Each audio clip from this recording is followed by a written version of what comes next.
Welcome back to Hollywood Bulletin. Today we dive into one of the most haunting tragedies in American history. The sinking of the Edmund Fitzgerald. A story of a ship that was once the pride of the Great Lakes, but ended as a mystery frozen in time, taking all 29 crew members with it and leaving behind questions that still send chills decades later. When the Edmund Fitzgerald first touched the water in 1958, it was a marvel, 729 feet long, just 1 foot short of the maximum allowed for the St. Lawrence Seaway. And for 17 years it carried iron ore from Minnesota to cities like Detroit and Toledo, earning the nickname the Mighty Fitz for its speed and strength.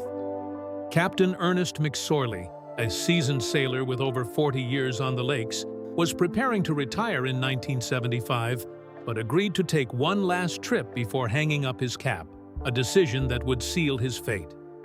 On November 9, 1975, the Fitzgerald left Wisconsin with 26,000 tons of ore, joined by another freighter, the SS Arthur M. Anderson.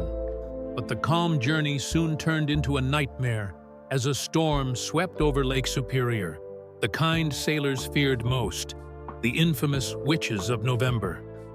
Winds screamed at nearly hurricane force, waves climbed over 30 feet, and by November 10th, the Fitzgerald was in trouble. Both radars had failed, water was pounding the deck, and the ship was leaning badly. McSorley radioed the Anderson with his final words, "We're holding our own." But just minutes later, the massive vessel vanished from the radar. No distress call, no sign, swallowed whole by the lake, leaving nothing but silence. Rescue teams braved the raging storm, searching through the night, and while they found broken lifeboats, shattered rafts, and scattered life jackets, not a single body ever surfaced. Not one of the 29 men ever came home. 4 days later, sonar located the wreck, split in two on the lake bed, 530 feet below the surface. Theories tried to explain what happened. Some believed the hatch covers failed. Others thought it struck a shoal. But one thing was certain. Whatever happened was sudden, violent, and final, leaving no time for escape. The freezing waters of Lake Superior added to the mystery, for unlike most lakes, it never gives up its dead. The water is too cold for the usual bacteria to form gases that lift bodies to the surface, so the crew stayed below, preserved in silence. Over the years, expeditions returned, submarines and robots capturing eerie footage of the twisted wreck.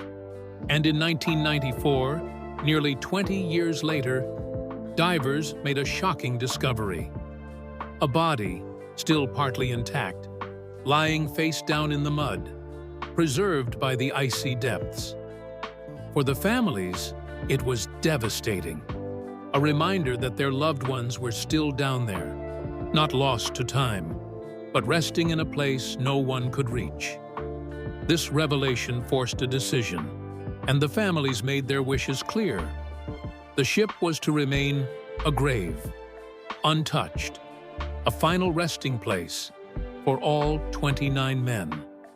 Only one artifact would ever be recovered: the ship's bell, which was brought up in 1995 and replaced with a replica engraved with the names of every crew member.